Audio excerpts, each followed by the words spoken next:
ಓಂ ಶಾಂತಿ.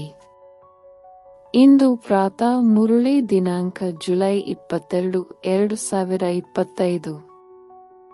ಮಧುರ ಮಕ್ಕಳೇ, ನಿಮ್ಮ ವಿದ್ಯೆಯ ತಳಪಾಯವು ಪವಿತ್ರತೆಯಾಗಿದೆ. ಪವಿತ್ರತೆ ಇದ್ದಾಗಲೇ ಯೋಗದ ಹರಿತವು ಹೊಳಪು ತುಂಬುವುದು. ಯೋಗದ ಹರಿತವಿದ್ದಾಗ ವಾಣಿಯಲ್ಲಿ ಶಕ್ತಿಯಿರುವುದು. ಪ್ರಶ್ನೆ: ನೀವು ಮಕ್ಕಳು ಈಗ ಯಾವ ಸಂಪೂರ್ಣ ಪ್ರಯತ್ನ ಪಡಬೇಕಾಗಿದೆ? ಉತ್ತರ: ತಲೆಯ ಮೇಲೆ ಯಾವ ವಿಕರ್ಮಗಳ ಹೊರೆಯಿದೆಯೋ ಅದನ್ನು ಇಳಿಸಿಕೊಳ್ಳುವ ಸಂಪೂರ್ಣ ಪ್ರಯತ್ನ ಪಡಬೇಕಾಗಿದೆ. ತಂದೆಯ ಮಕ್ಕಳಾಗಿಯೂ ಯಾವುದೇ ವಿಕರ್ಮ ಮಾಡಿದರೆ ಬಹಳ ಜೋರಾಗಿ ಕೆಳಗೆ ಬೀಳುವಿರಿ. ಬ್ರಹ್ಮಕುಮಾರ ಕುಮಾರಿಯರ ನಿಂದನೆ ಮಾಡಿಸಿದರೆ, ಯಾವುದೇ ತೊಂದರೆ ಕೊಟ್ಟಿದ್ದೀರೆಂದರೆ ಬಹಳ ಪಾಪವಾಗುವುದು. ನಂತರ ಜ್ಞಾನವನ್ನು ಕೇಳುವ ಮತ್ತು ಹೇಳುವುದರಿಂದ ಯಾವುದೇ ಲಾಭವಿಲ್ಲ. ಓಂ ಶಾಂತಿ. ಆತ್ಮಿಕ ತಂದೆಯು ಮಕ್ಕಳಿಗೆ ನೀವು ಪತಿತರಿಂದ ಪಾವನರಾಗಿ ಪಾವನ ಪ್ರಪಂಚದ ಮಾಲೀಕರು ಹೇಗಾಗಬಲ್ಲಿರಿ ಎಂದು ತಿಳಿಸುತ್ತಿದ್ದಾರೆ. ಪಾವನ ಪ್ರಪಂಚಕ್ಕೆ ಸ್ವರ್ಗ ಅಥವಾ ವಿಷ್ಣುಪುರಿ, ಲಕ್ಷ್ಮೀನಾರಾಯಣರ ರಾಜ್ಯವೆಂದು ಕರೆಯಲಾಗುತ್ತದೆ. ವಿಷ್ಣು ಅರ್ಥಾತ್ ಲಕ್ಷ್ಮೀನಾರಾಯಣರ ಕಂಬೈನ್ಡ್ ಚಿತ್ರವನ್ನು ಈ ರೀತಿ ಮಾಡಿದ್ದಾರೆ. ಆದ್ದರಿಂದ ಈ ರೀತಿ ತಿಳಿಸಿಕೊಡಲಾಗುತ್ತದೆ. ಆದರೆ ವಿಷ್ಣುವಿನ ಪೂಜೆ ಮಾಡುವಾಗ ಇವರು ಯಾರೆಂಬುದನ್ನು ಅರಿತುಕೊಳ್ಳುವುದಿಲ್ಲ. ಮಹಾಲಕ್ಷ್ಮಿಯ ಪೂಜೆ ಮಾಡುತ್ತಾರೆ, ಆದರೆ ಇವರು ಯಾರೆಂಬುದನ್ನು ತಿಳಿದುಕೊಂಡಿಲ್ಲ. ತಂದೆಯು ನೀವು ಮಕ್ಕಳಿಗೆ ಭಿನ್ನ ಭಿನ್ನ ರೂಪದಿಂದ ತಿಳಿಸುತ್ತಾರೆ, ಅದನ್ನು ಚೆನ್ನಾಗಿ ಧಾರಣೆ ಮಾಡಿಕೊಳ್ಳಿ. ಪರಮಾತ್ಮನು ಎಲ್ಲವನ್ನೂ ಅರಿತಿದ್ದಾರೆ. ನಾವು ಏನೆಲ್ಲ ಒಳ್ಳೆಯದು ಕೆಟ್ಟದ್ದನ್ನು ಮಾಡುತ್ತೇವೆಯೋ ಅದನ್ನು ತಿಳಿದುಕೊಂಡಿದ್ದಾರೆ. ಸರ್ವಜ್ಞನಾಗಿದ್ದಾರೆಂದು ಕೆಲವರ ಬುದ್ಧಿಯಲ್ಲಿರುತ್ತದೆ. ಇದಕ್ಕೆ ಅಂಧಶ್ರದ್ಧೆಯ ಭಾವವೆಂದು ಹೇಳಲಾಗುತ್ತದೆ. ಭಗವಂತನು ಈ ಮಾತುಗಳನ್ನು ಅರಿತುಕೊಂಡೇ ಇಲ್ಲ. ನೀವು ಮಕ್ಕಳು ತಿಳಿದುಕೊಂಡಿದ್ದೀರಿ, ಭಗವಂತನಂತೂ ಪತಿತರನ್ನು ಪಾವನ ಮಾಡುವವರಾಗಿದ್ದಾರೆ. ಪಾವನರನ್ನಾಗಿ ಮಾಡಿ ಸ್ವರ್ಗದ ಮಾಲೀಕರನ್ನಾಗಿ ಮಾಡುತ್ತಾರೆ. ಇದರಲ್ಲಿ ಯಾರು ಚೆನ್ನಾಗಿ ಓದುವರೋ ಅವರು ಶ್ರೇಷ್ಠ ಪದವಿಯನ್ನು ಪಡೆಯುತ್ತಾರೆ. ಆದರೆ ತಂದೆಯು ಎಲ್ಲರ ಮನಸ್ಸುಗಳನ್ನು ಅರಿತುಕೊಂಡಿದ್ದಾರೆಂದು ತಿಳಿಯಬಾರದು. ಇದಕ್ಕೆ ಬುದ್ಧಿಹೀನತೆ ಎಂದು ಹೇಳಲಾಗುವುದು. ಮನುಷ್ಯರು ಯಾವ ಕರ್ಮವನ್ನು ಮಾಡುವರೋ ಅದರ ಫಲವಾಗಿ ಕೆಟ್ಟದ್ದು ಅಥವಾ ಒಳ್ಳೆಯದು ಡ್ರಾಮಾನುಸಾರ ಅವರಿಗೆ ಸಿಗುತ್ತದೆ. ಇದರಲ್ಲಿ ತಂದೆಯ ಯಾವುದೇ ಸಂಬಂಧವಿಲ್ಲ. ತಂದೆಯಂತೂ ಎಲ್ಲರ ಹೃದಯಗಳನ್ನು ತಿಳಿದುಕೊಂಡಿದ್ದಾರೆ ಎಂಬ ಸಂಕಲ್ಪವನ್ನೆಂದೂ ಮಾಡಬಾರದು. ಅನೇಕರು ವಿಕಾರದಲ್ಲಿ ಹೋಗುತ್ತಾ ಪಾಪ ಮಾಡುತ್ತಿರುತ್ತಾರೆ ಮತ್ತು ಇಲ್ಲಿ ಅಥವಾ ಸೇವಾ ಕೇಂದ್ರದಲ್ಲಿ ಬಂದು ಬಿಡುತ್ತಾರೆ. ತಂದೆಗಂತೂ ಎಲ್ಲವೂ ತಿಳಿದಿದೆ ಎಂದು ತಿಳಿಯುತ್ತಾರೆ. ಆದರೆ ತಂದೆಯು ಹೇಳುತ್ತಾರೆ, ನಾನು ಈ ವ್ಯವಹಾರ ಮಾಡುವುದಿಲ್ಲ. ಸರ್ವಜ್ಞ ಅರ್ಥಾತ್ ಎಲ್ಲರ ಹೃದಯಗಳನ್ನು ಹೊಕ್ಕು ನೋಡುವವರೆಂಬ ಶಬ್ದವು ತಪ್ಪಾಗಿದೆ. ಪತಿತು ಪಾವನ ಬಂದು ನಮ್ಮನ್ನು ಪಾವನ ಮಾಡಿರಿ, ಸ್ವರ್ಗದ ಮಾಲೀಕರನ್ನಾಗಿ ಮಾಡಿ ಎಂದು ನೀವು ತಂದೆಯನ್ನು ಕರೆಯುತ್ತೀರಿ. ಏಕೆಂದರೆ ಜನ್ಮ ಜನ್ಮಾಂತರಗಳ ಪಾಪವು ತಲೆಯ ಮೇಲೆ ಬಹಳಷ್ಟಿದೆ. ಈ ಜನ್ಮದ್ದೂ ಇದೆ. ಈ ಜನ್ಮದ ಪಾಪಗಳನ್ನು ತಿಳಿಸುತ್ತಾರೆ. ಅನೇಕರು ಇಂತಹ ಪಾಪಗಳನ್ನು ಮಾಡಿದ್ದಾರೆ. ಅವರು ಪಾವನರಾಗುವುದೇ ಬಹಳ ಪರಿಶ್ರಮವಾಗುತ್ತದೆ. ಮುಖ್ಯ ಮಾತು ಪಾವನರಾಗುವುದಾಗಿದೆ. ವಿದ್ಯೆಯು ಬಹಳ ಸಹಜವಾಗಿದೆ. ಆದರೆ ವಿಕರ್ಮಗಳ ಹೊರೆಯನ್ನು ಹೇಗೆ ಇಳಿಸಿಕೊಳ್ಳುವುದು, ಅದರ ಪ್ರಯತ್ನ ಪಡಬೇಕು. ಇಂತಹವರು ಅನೇಕರಿದ್ದಾರೆ. ಬಹಳ ಪಾಪ ಮಾಡುತ್ತಾರೆ, ಡಿಸ್ ಸರ್ವಿಸ್ ಮಾಡುತ್ತಾರೆ. ಬ್ರಹ್ಮಕುಮಾರ ಕುಮಾರಿಯರ ಆಶ್ರಮಕ್ಕೆ ತೊಂದರೆ ಕೊಡುವ ಪ್ರಯತ್ನ ಪಡುತ್ತಾರೆ. ಇದರಿಂದ ಬಹಳ ಪಾಪವಾಗುತ್ತದೆ. ಆ ಪಾಪವು ಅನ್ಯರಿಗೆ ಜ್ಞಾನ ತಿಳಿಸುವುದರಿಂದಲೂ ಕಳೆಯುವುದಿಲ್ಲ. ಪಾಪವು ಕಳೆಯುವುದೇ ಯೋಗದಿಂದ. ಮೊದಲು ಯೋಗದ ಪೂರ್ಣ ಪುರುಷಾರ್ಥ ಮಾಡಬೇಕು. ಆಗಲೇ ಅನ್ಯರಿಗೆ ಬಾಣವು ನಾಟುವುದು. ಮೊದಲು ಪವಿತ್ರರಾಗಬೇಕು, ಯೋಗವಿರಬೇಕು, ಆಗ ವಾಣಿಯಲ್ಲಿಯೂ ಶಕ್ತಿ ತುಂಬುವುದು.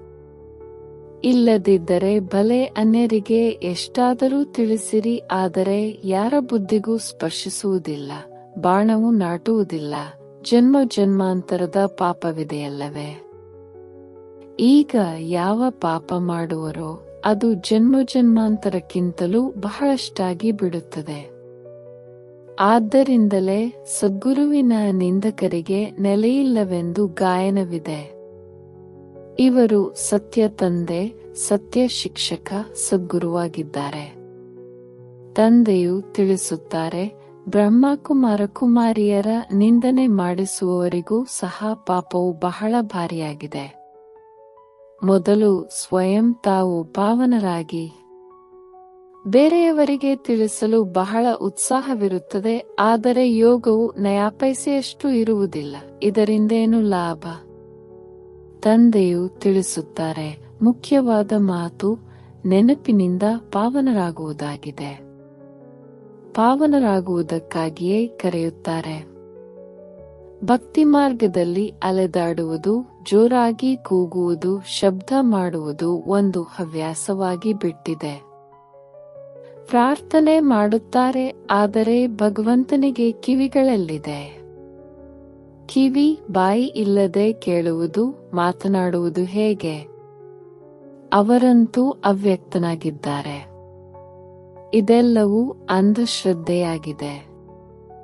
ನೀವು ತಂದೆಯನ್ನು ಎಷ್ಟು ನೆನಪು ಮಾಡುವಿರೋ ಅಷ್ಟು ಪಾಪ ನಾಶವಾಗುವುದು. ಇವರು ಬಹಳ ನೆನಪು ಮಾಡುತ್ತಾರೆ, ಇವರು ಕಡಿಮೆ ಮಾಡುತ್ತಾರೆಂದು ತಂದೆಗೆ ತಿಳಿದಿರುತ್ತದೆ ಎಂದಲ್ಲ, ತಮ್ಮ ಚಾಟನ್ನು ತಾವೇ ನೋಡಿಕೊಳ್ಳಬೇಕಾಗಿದೆ. ತಂದೆಯು ತಿಳಿಸಿದ್ದಾರೆ, ನೆನಪಿನಿಂದಲೇ ನಿಮ್ಮ ವಿಕರ್ಮಗಳು ವಿನಾಶವಾಗುತ್ತವೆ. ತಂದೆಯು ಸಹ ನಿಮ್ಮೊಂದಿಗೆ ಕೇಳುತ್ತಾರೆ, ಎಷ್ಟು ನೆನಪು ಮಾಡುತ್ತೀರಿ? ಚಲನೆಯಿಂದಲೂ ತಿಳಿದು ಬರುತ್ತದೆ. ನೆನಪು ಮಾಡದ ವಿನಾ ಪಾಪಗಳು ಕಳೆಯಲು ಸಾಧ್ಯವಿಲ್ಲ. ಅನ್ಯರಿಗೆ ಜ್ಞಾನವನ್ನು ತಿಳಿಸುತ್ತೀರೆಂದರೆ ನಿಮ್ಮ ಹಾಗೂ ಅವರ ಪಾಪವು ಕಳೆಯುತ್ತದೆ ಎಂದಲ್ಲ. ಯಾವಾಗ ಸ್ವಯಂ ನೆನಪು ಮಾಡುವರೋ ಆಗಲೇ ಕಳೆಯುವುದು. ಮೂಲ ಮಾತು ಪಾವನರಾಗುವುದಾಗಿದೆ. ತಂದೆಯು ತಿಳಿಸುತ್ತಾರೆ, ನನ್ನವರಾಗಿದ್ದೀರೆಂದರೆ ಯಾವುದೇ ಪಾಪ ಮಾಡಬೇಡಿ, ಇಲ್ಲವಾದರೆ ಬಹಳ ಜೋರಾಗಿ ಬೀಳುವಿರಿ. ನಾವಂತೂ ಒಳ್ಳೆಯ ಪದವಿಯನ್ನೇ ಪಡೆಯುತ್ತೇವೆಂದು ಕೇವಲ ಭರವಸೆಯನ್ನು ಇಟ್ಟುಕೊಳ್ಳಬೇಡಿ. ಪ್ರದರ್ಶನಿಯಲ್ಲಿಯೂ ಸಹ ಅನೇಕರಿಗೆ ತಿಳಿಸಿದರೆ ಸಾಕು, ನಾವು ಬಹಳ ಸರ್ವಿಸ್ ಮಾಡಿದ್ದೇವೆಂದು ಖುಷಿಯಾಗಿ ಬಿಡುತ್ತಾರೆ. ಆದರೆ ತಂದೆಯು ತಿಳಿಸುತ್ತಾರೆ, ಮೊದಲು ನೀವು ಪಾವನರಾಗಿ ತಂದೆಯನ್ನು ನೆನಪು ಮಾಡಿ. ನೆನಪಿನಲ್ಲಿಯೇ ಅನೇಕರು ಅನುತ್ತೀರ್ಣರಾಗುತ್ತಾರೆ. ಜ್ಞಾನವು ಬಹಳ ಸಹಜವಾಗಿದೆ. ಕೇವಲ 84 ಜನ್ಮಗಳ ಚಕ್ರವನ್ನು ಅರಿತುಕೊಳ್ಳಬೇಕಾಗಿದೆ. ಆ ವಿದ್ಯೆಯಲ್ಲಿ ಎಷ್ಟೊಂದು ಪುಸ್ತಕಗಳನ್ನು ಓದುತ್ತಾರೆ, ಪರಿಶ್ರಮ ಪಡುತ್ತಾರೆ, ಆದರೆ ಸಂಪಾದಿಸುತ್ತಾರೆಯೇ? ಓದುತ್ತಾ ಓದುತ್ತಾ ಸಾವನ್ನಪ್ಪಿದರೆ ವಿದ್ಯೆಯು ಸಮಾಪ್ತಿ. ನಿಮ್ಮ ಈ ಲೌಕಿಕ ವಿದ್ಯೆಯು ಜೊತೆ ತೆಗೆದುಕೊಂಡು ಹೋಗುವಂತಹದ್ದಲ್ಲ. ನೆನಪಿನಲ್ಲಿದ್ದಾಗ ಧಾರಣೆಯಾಗುವುದು. ಪವಿತ್ರರಾಗುವುದಿಲ್ಲ, ಪಾಪವು ಕಳೆಯುವುದಿಲ್ಲವೆಂದರೆ ಬಹಳ ಶಿಕ್ಷೆಯನ್ನನುಭವಿಸಬೇಕಾಗುವುದು. ನಮ್ಮ ನೆನಪಂತೂ ತಂದೆಯವರೆಗೆ ತಲುಪುತ್ತದೆ ಎಂದಲ್ಲ. ನೀವು ನೆನಪು ಮಾಡಿದರೆ ನೀವೇ ಪಾವನರಾಗುವಿರಿ. ಇದರಲ್ಲಿ ತಂದೆಯೇನು ಮಾಡುತ್ತಾರೆ? ಶಬಾಷ್ ಎಂದು ಹೇಳುತ್ತಾರೆ. ಅನೇಕ ಮಕ್ಕಳಿದ್ದಾರೆ, ಅವರು ಸದಾ ತಂದೆಯನ್ನು ನಾವು ನೆನಪು ಮಾಡುತ್ತಲೇ ಇರುತ್ತೇವೆ, ಅವರಲ್ಲದೆ ನಮಗೆ ಇನ್ಯಾರಿದ್ದಾರೆ ಎಂದು ಹೇಳುತ್ತಾರೆ. ಇದು ಸಹ ಸುಳ್ಳು ಹೇಳುವುದಾಗಿದೆ. ನೆನಪಿನಲ್ಲಂತೂ ಬಹಳ ಪರಿಶ್ರಮವಿದೆ. ನಾವು ನೆನಪು ಮಾಡುತ್ತೇವೆಯೇ ಅಥವಾ ಇಲ್ಲವೇ ಎಂಬುದನ್ನು ಸಹ ತಿಳಿದುಕೊಳ್ಳುವುದಿಲ್ಲ. ನಾವಂತೂ ನೆನಪು ಅವಶ್ಯವಾಗಿ ಮಾಡುತ್ತೇವೆಂದು ಗೊತ್ತಿಲ್ಲದೆ ಹೇಳಿಬಿಡುತ್ತಾರೆ. ಪರಿಶ್ರಮವಿಲ್ಲದೆ ವಿಶ್ವದ ಮಾಲೀಕರಾಗಲು ಸಾಧ್ಯವೇ? ಶ್ರೇಷ್ಠ ಪದವಿಯನ್ನು ಪಡೆಯಲು ಸಾಧ್ಯವಿಲ್ಲ. ಯಾವಾಗ ನೆನಪಿನ ಹೊಳಪು ತುಂಬುವುದು ಆಗಲೇ ಸರ್ವಿಸ್ ಮಾಡಲು ಸಾಧ್ಯ. ಆಗ ಸರ್ವಿಸ್ ಮಾಡಿ ಎಷ್ಟು ಪ್ರಜೆಗಳನ್ನು ತಯಾರು ಮಾಡಿದ್ದೀರಿ ಎಂಬುದನ್ನು ನೋಡಲಾಗುವುದು. ಲೆಕ್ಕವು ಬೇಕಲ್ಲವೇ? ನಾವು ಎಷ್ಟು ಮಂದಿಯನ್ನು ನಮ್ಮ ಸಮಾನ ಮಾಡಿಕೊಳ್ಳುತ್ತೇವೆ ಎಂದು ನೋಡಿಕೊಳ್ಳಬೇಕು. ಪ್ರಜೆಗಳನ್ನು ತಯಾರು ಮಾಡಬೇಕಲ್ಲವೇ? ಆಗಲೇ ರಾಜ್ಯ ಪದವಿಯನ್ನು ಪಡೆಯುವಿರಿ. ಈಗಂತೂ ಇನ್ನೂ ಏನೇನೂ ಇಲ್ಲ. ಯೋಗದಲ್ಲಿದ್ದು ಹೊಳಪು ತುಂಬಿದಾಗಲೇ ಅನ್ಯರಿಗೆ ಪೂರ್ಣ ಬಾಣವು ನಾಟುವುದು. ಕೊನೆಯಲ್ಲಿ ಭೀಷ್ಮ ಪಿತಾಮಹ, ದ್ರೋಣ ಮೊದಲಾದವರಿಗೂ ಜ್ಞಾನವನ್ನು ಕೊಟ್ಟರೆಂದು ಶಾಸ್ತ್ರಗಳಲ್ಲಿದೆಯಲ್ಲವೇ? ಯಾವಾಗ ನಿಮ್ಮ ಪತಿತತನವು ಹೊರಟು ಹೋಗಿ ನಿಮ್ಮ ಆತ್ಮವು ಸತೋಪ್ರಧಾನತೆಯ ಕಡೆಗೆ ಬಂದು ಬಿಡುವುದು, ಆಗ ಆ ಹರಿತವು ತುಂಬುತ್ತದೆ. ಬಹುಬೇಗನೆ ಬಾಣವು ನಾಟುತ್ತದೆ. ತಂದೆಯಂತೂ ಎಲ್ಲವನ್ನೂ ತಿಳಿದುಕೊಂಡಿದ್ದಾರೆಂಬ ಸಂಕಲ್ಪವನ್ನೆಂದೂ ಮಾಡಬೇಡಿ. ತಂದೆಗೆ ತಿಳಿದುಕೊಳ್ಳುವ ಅವಶ್ಯಕತೆಯೇನಿದೆ? ಯಾರು ಮಾಡುವರೋ ಅವರು ಪಡೆಯುವರು. ತಂದೆಯು ಸಾಕ್ಷಿಯಾಗಿ ನೋಡುತ್ತಿರುತ್ತಾರೆ.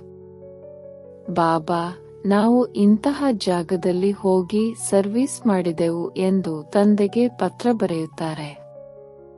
ಆದರೆ ತಂದೆಯು ಕೇಳುವುದು, ಮೊದಲು ನೀವು ನೆನಪಿನ ಯಾತ್ರೆಯಲ್ಲಿ ತತ್ಪರರಾಗಿದ್ದೀರಾ? ಮೊದಲ ಮುಖ್ಯ ಮಾತೇ ಇದಾಗಿದೆ. ಅನ್ಯ ಸಂಘಗಳನ್ನು ಬಿಟ್ಟು ಒಬ್ಬ ತಂದೆಯ ಸಂಘ ಮಾಡಿ ದೇಹಿ ಅಭಿಮಾನಿಗಳಾಗಿರಿ. ಮನೆಯಲ್ಲಿದ್ದರೂ ಸಹ ತಿಳಿದುಕೊಳ್ಳಬೇಕಾಗಿದೆ, ಇದು ಹಳೆಯ ಪ್ರಪಂಚ, ಹಳೆಯ ದೇಹವಾಗಿದೆ. ಇದೆಲ್ಲವೂ ಸಮಾಪ್ತಿಯಾಗುವುದಿದೆ. ನಮ್ಮ ಕೆಲಸವಿರುವುದೇ ತಂದೆ ಮತ್ತು ಆಸ್ತಿಯೊಂದಿಗೆ. ಗೃಹಸ್ಥ ವ್ಯವಹಾರದಲ್ಲಿ ಇರಬೇಡಿ, ಯಾರೊಂದಿಗೂ ಮಾತನಾಡಬೇಡಿ ಎಂದು ತಂದೆಯೇನೂ ಹೇಳುವುದಿಲ್ಲ. ಮದುವೆಗೆ ಹೋಗುವುದೇ ಎಂದು ತಂದೆಯನ್ನು ಕೇಳುತ್ತಾರೆ. ಅದಕ್ಕೆ ತಂದೆಯು ತಿಳಿಸುತ್ತಾರೆ, ಬಲೆ ಹೋಗಿರಿ, ಅಲ್ಲಿಯೂ ಸರ್ವಿಸ್ ಮಾಡಿ. ಬುದ್ಧಿಯೋಗವು ಶಿವ ತಂದೆಯೊಂದಿಗಿರಲಿ. ಜನ್ಮೋಜನ್ಮಾಂತರದ ವಿಕರ್ಮಗಳು ನೆನಪಿನಿಂದಲೇ ಭಸ್ಮವಾಗುತ್ತದೆ. ಇಲ್ಲಿಯೂ ಸಹ ಒಂದು ವೇಳೆ ವಿಕರ್ಮ ಮಾಡುತ್ತೀರೆಂದರೆ ಬಹಳ ಶಿಕ್ಷೆಯನ್ನು ಅನುಭವಿಸಬೇಕಾಗುವುದು. ಪಾವನರಾಗುತ್ತಾ ವಿಕಾರದಲ್ಲಿ ಬಿದ್ದರೆ ಅವರು ಸತ್ತರೆಂದರ್ಥ. ಒಮ್ಮೆಲೆ ಪುಡಿಪುಡಿಯಾಗಿ ಬಿಡುತ್ತಾರೆ. ಶ್ರೀಮತದಂತೆ ನಡೆಯದೆ ನಷ್ಟ ಮಾಡಿಕೊಳ್ಳುತ್ತಾರೆ. ಹೆಜ್ಜೆ ಹೆಜ್ಜೆಯಲ್ಲಿ ಶ್ರೀಮತವೂ ಬೇಕು. ಇಂತಿಂತಹ ಪಾಪಗಳನ್ನು ಮಾಡುತ್ತಾರೆ. ಅವರಿಗೆ ಯೋಗವೇ ಹಿಡಿಸುವುದಿಲ್ಲ, ನೆನಪು ಮಾಡುವುದಕ್ಕೆ ಸಾಧ್ಯವಾಗುವುದಿಲ್ಲ. ಆಗ ಹೋಗಿ ಯಾರಿಗಾದರೂ ಭಗವಂತನು ಬಂದಿದ್ದಾರೆ, ಅವರಿಂದ ಆಸ್ತಿಯನ್ನು ತೆಗೆದುಕೊಳ್ಳಿ ಎಂದು ಹೇಳಿದರೆ ಅವರು ನಂಬುವುದಿಲ್ಲ, ಬಾಣವು ನಾಟುವುದಿಲ್ಲ. ತಂದೆಯು ಹೇಳಿದ್ದಾರೆ, ಮೊದಲು ಭಕ್ತರಿಗೆ ಜ್ಞಾನವನ್ನು ತಿಳಿಸಿ, ವ್ಯರ್ಥವಾಗಿ ಯಾರಿಗೂ ಹೇಳಬೇಡಿ. ಇಲ್ಲವಾದರೆ ಇನ್ನೂ ನಿಂದನೆ ಮಾಡಿಸುತ್ತೀರಿ. ಕೆಲವು ಮಕ್ಕಳು ತಂದೆಯೊಂದಿಗೆ ಕೇಳುತ್ತಾರೆ, ಬಾಬಾ, ನಮಗೆ ದಾನ ಮಾಡುವ ಹವ್ಯಾಸವಿದೆ, ಈಗಂತೂ ಜ್ಞಾನದಲ್ಲಿ ಬಂದಿದ್ದೇವೆ ಎಂದಾಗ ಏನು ಮಾಡುವುದು? ತಂದೆಗೆ ಸಲಹೆ ನೀಡುತ್ತಾರೆ. ಮಕ್ಕಳೇ, ಬಡವರಿಗೆ ದಾನ ಮಾಡುವವರಂತೂ ಅನೇಕರಿದ್ದಾರೆ. ಹಸಿವಿನಿಂದ ಬಳಲುವುದಿಲ್ಲ. ಫಕೀರರ ಬಳಿ ಬಹಳಷ್ಟು ಹಣವಿರುತ್ತದೆ. ಆದ್ದರಿಂದ ಇವೆಲ್ಲ ಮಾತುಗಳಿಂದ ನಿಮ್ಮ ಬುದ್ಧಿಯು ದೂರವಾಗಬೇಕು. ದಾನ ಇತ್ಯಾದಿಗಳಲ್ಲಿ ಬಹಳ ಎಚ್ಚರಿಕೆಯಿಂದಿರಬೇಕು. ಅನೇಕರು ಇಂತಿಂತಹ ಕೆಲಸಗಳನ್ನು ಮಾಡುತ್ತಾರೆ. ಮಾತೇ ಕೇಳಬೇಡಿ. ಆದರೂ ಸಹ ನಮ್ಮ ತಲೆಯ ಮೇಲೆ ಹೊರೆಯೂ ಇನ್ನೂ ಭಾರಿಯಾಗುತ್ತಿದೆ ಎಂಬುದನ್ನು ತಿಳಿದುಕೊಳ್ಳುವುದೇ ಇಲ್ಲ. ಜ್ಞಾನ ಮಾರ್ಗವು ತಮಾಷೆಯ ಮಾರ್ಗವಲ್ಲ. ತಂದೆಯ ಜೊತೆ ಧರ್ಮರಾಜನೂ ಇದ್ದಾರೆ. ಧರ್ಮರಾಜನ ಬಹಳ ದೊಡ್ಡ ದೊಡ್ಡ ಶಿಕ್ಷೆಗಳನ್ನನುಭವಿಸಬೇಕಾಗುತ್ತದೆ. ಧರ್ಮರಾಜನು ಲಿಖಿತವೆಲ್ಲವನ್ನು ತೆಗೆದುಕೊಂಡಾಗ ತಿಳಿಯುತ್ತದೆ ಎಂದು ಹೇಳುತ್ತಾರಲ್ಲವೇ? ಜನ್ಮೋಜನ್ಮಾಂತರದ ಶಿಕ್ಷೆಗಳನ್ನನುಭವಿಸುವುದರಲ್ಲಿ ಸಮಯ ಹಿಡಿಸುವುದಿಲ್ಲ. ತಂದೆಯು ಕಾಶಿಯಲ್ಲಿ ಬಲಿಯಾಗುವ ಉದಾಹರಣೆಯನ್ನು ತಿಳಿಸುತ್ತಾರೆ. ಅದು ಭಕ್ತಿ ಮಾರ್ಗ, ಇದು ಜ್ಞಾನ ಮಾರ್ಗವಾಗಿದೆ. ಮನುಷ್ಯರನ್ನು ಬಲಿ ಕೊಡುತ್ತಾರೆ. ಇದು ಸಹ ನಾಟಕದಲ್ಲಿ ನಿಗದಿಯಾಗಿದೆ. ಇವೆಲ್ಲ ಮಾತುಗಳನ್ನು ತಿಳಿದುಕೊಳ್ಳಬೇಕಾಗಿದೆ. ಈ ನಾಟಕವನ್ನು ರಚಿಸಿದ್ದಾದರೂ ಏಕೆ? ಚಕ್ರದಲ್ಲಿ ತಂದಿದ್ದಾದರೂ ಏಕೆ ಎಂದಲ್ಲ, ಚಕ್ರದಲ್ಲಂತೂ ಬರುತ್ತಲೇ ಇರುತ್ತೀರಿ. ಇದು ಅನಾದಿ ನಾಟಕವಲ್ಲವೇ? ಚಕ್ರದಲ್ಲಿ ಬರದೇ ಹೋದರೆ ಮತ್ತೆ ಈ ಪ್ರಪಂಚವೇ ಇರುವುದಿಲ್ಲ. ಮೋಕ್ಷವಂತೂ ಯಾರಿಗೂ ಇಲ್ಲ. ಮುಖ್ಯವಾದವರಿಗೂ ಮೋಕ್ಷವು ಸಿಗಲು ಸಾಧ್ಯವಿಲ್ಲ. 5000 ವರ್ಷಗಳ ನಂತರ ಮತ್ತೆ ಇದೇ ರೀತಿ ಚಕ್ರವನ್ನು ಸುತ್ತುತ್ತೀರಿ. ಇದಂತೂ ನಾಟಕವಲ್ಲವೇ? ಕೇವಲ ಯಾರಿಗಾದರೂ ತಿಳಿಸುವ ಮುರುಳಿಯನ್ನು ಹೇಳುವುದರಿಂದ ಪದವಿಯೂ ಸಿಗುವುದಿಲ್ಲ. ಮೊದಲು ಪತಿತರಿಂದ ಪಾವನರಾಗಬೇಕಾಗಿದೆ. ತಂದೆಯಂತೂ ಎಲ್ಲವನ್ನೂ ತಿಳಿದುಕೊಂಡಿದ್ದಾರಲ್ಲವೇ? ತಂದೆಯು ತಿಳಿದುಕೊಂಡರೂ ಸಹ ಏನು ಮಾಡುವರು? ಮೊದಲಂತೂ ನಿಮ್ಮ ಆತ್ಮಕ್ಕೆ ತಿಳಿದಿದೆ. ಶ್ರೀಮತದನುಸಾರ ನಾವು ಏನು ಮಾಡುತ್ತೇವೆ, ಎಲ್ಲಿಯವರೆಗೆ ತಂದೆಯನ್ನು ನೆನಪು ಮಾಡುತ್ತೇವೆ. ಬಾಕಿ ಇದನ್ನು ತಂದೆಯೇನು ತಿಳಿದುಕೊಳ್ಳುವರು. ಇದರಿಂದ ಲಾಭವಾದರೂ ಏನು? ನೀವು ಏನೆಲ್ಲವನ್ನು ಮಾಡುತ್ತೀರೋ ಅದನ್ನು ನೀವೇ ಪಡೆಯುತ್ತೀರಿ. ಈ ಮಗು ಚೆನ್ನಾಗಿ ಸರ್ವೀಸ್ ಮಾಡುತ್ತದೆ ಎಂದು ತಂದೆಯು ನಿಮ್ಮ ಚಲನೆ ಮತ್ತು ಸೇವೆಯಿಂದಲೇ ತಿಳಿದುಕೊಂಡಿದ್ದಾರೆ. ಯಾರಾದರೂ ತಂದೆಯ ಮಕ್ಕಳಾಗಿ ಬಹಳ ವಿಕರ್ಮ ಮಾಡಿದರೆ ಅಂತಹವರಿಗೆ ಮುರುಳಿಯಲ್ಲಿ ಶಕ್ತಿಯು ತುಂಬಲು ಸಾಧ್ಯವಿಲ್ಲ. ಇದು ಜ್ಞಾನದ ಕತ್ತಿಯಾಗಿದೆ. ಇದರಲ್ಲಿ ನೆನಪಿನ ಹರಿತವೂ ಬೇಕು. ಯೋಗ ಬಲದಿಂದ ನೀವು ವಿಶ್ವದ ಮೇಲೆ ವಿಜಯವನ್ನು ಪ್ರಾಪ್ತಿ ಮಾಡಿಕೊಳ್ಳುತ್ತೀರಿ. ಬಾಕಿ ಜ್ಞಾನದಿಂದ ಹೊಸ ಪ್ರಪಂಚದ ಶ್ರೇಷ್ಠ ಪದವಿಯನ್ನು ಪಡೆಯುತ್ತೀರಿ. ಮೊದಲು ಪವಿತ್ರರಾಗಬೇಕು. ಪವಿತ್ರರಾಗದೆ ಶ್ರೇಷ್ಠ ಪದವಿಯು ಸಿಗಲು ಸಾಧ್ಯವಿಲ್ಲ. ಇಲ್ಲಿ ನರನಿಂದ ನಾರಾಯಣನಾಗಲು ಬಹಳ ಪರಿಶ್ರಮ ಪಡಬೇಕಾಗುತ್ತದೆ. ಇಷ್ಟು ಪರಿಶ್ರಮ ಪಡುವುದಿಲ್ಲ. ಆದ್ದರಿಂದ ಮಾತಿನಲ್ಲಿ ಶಕ್ತಿಯು ತುಂಬುವುದಿಲ್ಲ, ಬಾಣವು ನಾಟುವುದಿಲ್ಲ. ನೆನಪಿನ ಯಾತ್ರೆಯಲ್ಲಿದೆ. ಕೇವಲ ಪ್ರದರ್ಶನಿಯಲ್ಲಿ ಅನೇಕರಿಗೆ ತಿಳಿಸುತ್ತಾರೆ. ಮೊದಲು ನೆನಪಿನಿಂದ ಪವಿತ್ರರಾಗಬೇಕು, ನಂತರ ಜ್ಞಾನವಾಗಿದೆ. ಪಾವನರಾದಾಗಲೇ ಜ್ಞಾನದ ಧಾರಣೆಯಾಗುವುದು. ಪತಿತರಿಗೆ ಧಾರಣೆಯಾಗುವುದಿಲ್ಲ. ಮುಖ್ಯವಾದ ಸಬ್ಜೆಕ್ಟ್ ನೆನಪಿನದಾಗಿದೆ. ಆ ವಿದ್ಯೆಯಲ್ಲಿಯೂ ಸಬ್ಜೆಕ್ಟ್ಗಳಿರುತ್ತವೆಯಲ್ಲವೇ? ನಿಮ್ಮ ಬಳಿಯೂ ಭಲೆ ಬಿಕೆ ಆಗುತ್ತಾರೆ. ಆದರೆ ಬ್ರಹ್ಮಕುಮಾರ ಕುಮಾರಿ ಸಹೋದರ ಸಹೋದರಿಯರಾಗುವುದು ಚಿಕ್ಕಮ್ಮನ ಮನೆಯಂತಲ್ಲ. ಕೇವಲ ನಾಮ ಮಾತ್ರಕ್ಕೆ ಆಗಬಾರದು. ದೇವತೆಗಳಾಗಲು ಮೊದಲು ಅವಶ್ಯವಾಗಿ ಪವಿತ್ರರಾಗಬೇಕಾಗಿದೆ. ನಂತರ ವಿದ್ಯೆಯಾಗಿದೆ. ಕೇವಲ ವಿದ್ಯೆಯಿದ್ದು ಪವಿತ್ರರಾಗದಿದ್ದರೆ ಶ್ರೇಷ್ಠ ಪದವಿಯನ್ನು ಪಡೆಯಲು ಸಾಧ್ಯವಿಲ್ಲ. ಆತ್ಮವು ಪವಿತ್ರವಾಗಬೇಕು. ಪವಿತ್ರವಾದಾಗಲೇ ಪವಿತ್ರ ಪ್ರಪಂಚದಲ್ಲಿ ಶ್ರೇಷ್ಠ ಪದವಿಯನ್ನು ಪಡೆಯಲು ಸಾಧ್ಯ. ಪವಿತ್ರತೆಗಾಗಿಯೇ ತಂದೆಯು ಬಹಳ ಒತ್ತು ಕೊಟ್ಟು ಹೇಳುತ್ತಾರೆ. ಪವಿತ್ರತೆಯಿಲ್ಲದೆ ಯಾರಿಗೂ ಜ್ಞಾನವನ್ನು ಕೊಡಲು ಸಾಧ್ಯವಿಲ್ಲ. ಬಾಕಿ ತಂದೆಯು ಏನನ್ನೂ ನೋಡುವುದಿಲ್ಲ, ಎಲ್ಲ ಮಾತುಗಳನ್ನು ತಿಳಿಸಿಕೊಡುತ್ತಾರೆ. ಭಕ್ತಿ ಮಾರ್ಗದಲ್ಲಿ ಭಾವನೆಯ ಫಲವು ಸಿಗುತ್ತದೆ. ಅದು ಸಹ ನಾಟಕದಲ್ಲಿ ನಿಗದಿಯಾಗಿದೆ. ಶರೀರವಿಲ್ಲದೆ ತಂದೆಯು ಹೇಗೆ ಮಾತನಾಡುವರು? ಹೇಗೆ ಕೇಳುವರು? ಆತ್ಮಕ್ಕೆ ಶರೀರವಿದ್ದಾಗ ಕೇಳುತ್ತದೆ, ಮಾತನಾಡುತ್ತದೆ. ತಂದೆಯು ತಿಳಿಸುತ್ತಾರೆ, ನನಗೆ ಕರ್ಮೇಂದ್ರಿಯಗಳೇ ಇಲ್ಲವೆಂದಾಗ ಹೇಗೆ ಕೇಳಲಿ, ಹೇಗೆ ಅರಿತುಕೊಳ್ಳಲಿ? ನಾವು ವಿಕಾರದಲ್ಲಿ ಹೋಗುತ್ತೇವೆ ಎಂಬುದು ತಂದೆಗೆ ಗೊತ್ತಿದೆ ಎಂದು ತಿಳಿಯುತ್ತಾರೆ. ಒಂದು ವೇಳೆ ತಿಳಿದಿಲ್ಲವೆಂದರೆ ಅವರನ್ನು ಭಗವಂತನೆಂದೇ ಒಪ್ಪುವುದಿಲ್ಲ. ಇಂತಹವರು ಅನೇಕರಿರುತ್ತಾರೆ. ತಂದೆಯು ತಿಳಿಸುತ್ತಾರೆ, ನಾನು ನಿಮಗೆ ಪಾವನರನ್ನಾಗಿ ಮಾಡುವ ಮಾರ್ಗವನ್ನು ತಿಳಿಸಲು ಬಂದಿದ್ದೇನೆ, ಸಾಕ್ಷಿಯಾಗಿ ನೋಡುತ್ತೇನೆ. ಇವರು ಕುಪುತ್ರರೇ ಅಥವಾ ಸುಪುತ್ರರೇ ಎಂದು ಮಕ್ಕಳ ಚಲನೆಯಿಂದಲೇ ತಿಳಿದು ಬರುತ್ತದೆ. ಸರ್ವೀಸಿನ ಸಾಕ್ಷಿಯೂ ಬೇಕಲ್ಲವೇ? ಇದು ಸಹ ತಿಳಿದಿದೆ, ಯಾರು ಮಾಡುವರೋ ಅವರು ಪಡೆಯುವರು. ಶ್ರೀಮತದಂತೆ ನಡೆದರೆ ಶ್ರೇಷ್ಠರಾಗುವರು. ನಡೆಯಲಿಲ್ಲವೆಂದರೆ ತಾವೇ ಹೋಗಿ ಕೊಳಕಾಗಿ ಕೆಳಗೆ ಬೀಳುವರು. ಯಾವುದೇ ಮಾತಿದ್ದರೂ ಸ್ಪಷ್ಟವಾಗಿ ಕೇಳಿ, ಅಂಧಶ್ರದ್ಧೆಯ ಮಾತಿಲ್ಲ. ತಂದೆಯು ತಿಳಿಸುತ್ತಾರೆ, ನೆನಪಿನ ಹರಿತವಿಲ್ಲದಿದ್ದರೆ ಹೇಗೆ ಪಾವನರಾಗುತ್ತೀರಿ? ಈ ಜನ್ಮದಲ್ಲಿಯೂ ಸಹ ಎಂತೆಂತಹ ಪಾಪ ಮಾಡುತ್ತಾರೆ, ಮಾತೇ ಕೇಳಬೇಡಿ. ಇದು ಪಾಪಾತ್ಮರ ಪ್ರಪಂಚವಾಗಿದೆ. ಸತ್ಯಯುಗವು ಪುಣ್ಯಾತ್ಮರ ಪ್ರಪಂಚವಾಗಿದೆ. ಇದು ಸಂಗಮಯುಗವಾಗಿದೆ.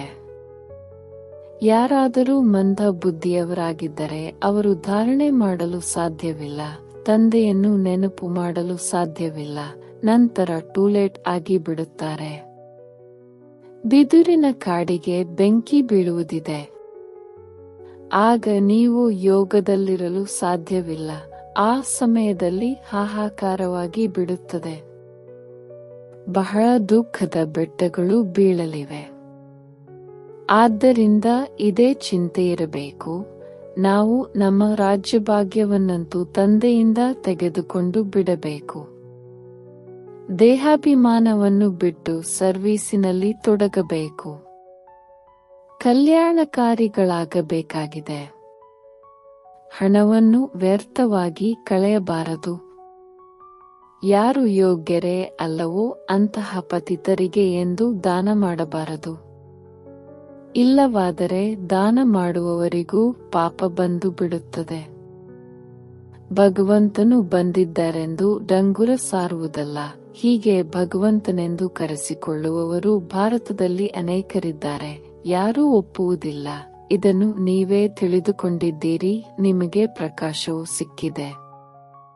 ಒಳ್ಳೆಯದು. ಮಧುರಾತಿ ಮಧುರ ಅಗಲಿ ಮರಳಿ ಸಿಕ್ಕಿರುವ ಮಕ್ಕಳ ಪ್ರತಿ ಮಾತಾಪಿತಾ ಬಾಪ್ದಾದರವರ ನೆನಪು, ಪ್ರೀತಿ ಹಾಗೂ ಸುಪ್ರಭಾತ. ಆತ್ಮೀಯ ಮಕ್ಕಳಿಗೆ ಆತ್ಮೀಯ ತಂದೆಯ ನಮಸ್ತೆ. ಧಾರಣೆಗಾಗಿ ಮುಖ್ಯ ಸಾರ. ವಿದ್ಯಾಭ್ಯಾಸದ ಜೊತೆಗೆ ಅವಶ್ಯವಾಗಿ ಪವಿತ್ರರಾಗಬೇಕಾಗಿದೆ. ಇಂತಹ ಯೋಗ್ಯ ಹಾಗೂ ಸುಪುತ್ರರಾಗಿ ಸರ್ವೀಸಿನ ಪ್ರತ್ಯಕ್ಷ ಪ್ರಮಾಣವನ್ನು ಕೊಡಬೇಕಾಗಿದೆ. ಶ್ರೀಮತದಂತೆ ಸ್ವಯಂನು ಶ್ರೇಷ್ಠ ಮಾಡಿಕೊಳ್ಳಬೇಕಾಗಿದೆ. ಸ್ಥೂಲ ಧನವನ್ನು ಸಹ ವ್ಯರ್ಥವಾಗಿ ಕಳೆಯಬಾರದು. ಪತಿತರಿಗೆ ದಾನ ಮಾಡಬಾರದು. ಜ್ಞಾನಧನವನ್ನು ಸಹ ಯೋಗ್ಯರನ್ನು ನೋಡಿ ದಾನ ಮಾಡಬೇಕಾಗಿದೆ. ವರದಾನ: ಹಳೆಯ ಸಂಸ್ಕಾರಗಳಿಗೆ ಅಗ್ನಿ ಸಂಸ್ಕಾರ ಮಾಡುವಂತಹ ಸತ್ಯ ಮರ್ಜೀವಾ ಭವ. ಹೇಗೆ ಮರಣ ಹೊಂದಿದ ನಂತರ ಶರೀರದ ಸಂಸ್ಕಾರ ಮಾಡಲಾಗುತ್ತೆ, ಅದರಿಂದ ನಾಮರೂಪ ಸಮಾಪ್ತಿಯಾಗಿ ಬಿಡುವುದು. ಅದೇ ರೀತಿ ತಾವು ಮಕ್ಕಳು ಯಾವಾಗ ಮರ್ಜೀವ ಆಗುವಿರಿ, ಆಗ ಬಲೆ ಶರೀರ ಅದೇ ಇರುತ್ತೆ. ಆದರೆ ಹಳೆಯ ಸಂಸ್ಕಾರಗಳು, ಸ್ಮೃತಿಗಳು ಹಾಗೂ ಸ್ವಭಾವಗಳ ಸಂಸ್ಕಾರ ಮಾಡುವಿರಿ. ಸಂಸ್ಕಾರ ಮಾಡಿದಂತಹ ಮನುಷ್ಯ ಮತ್ತೆ ಎದುರಿಗೆ ಬಂದರೆ ಅದಕ್ಕೆ ಭೂತ ಎಂದು ಕರೆಯಲಾಗುವುದು.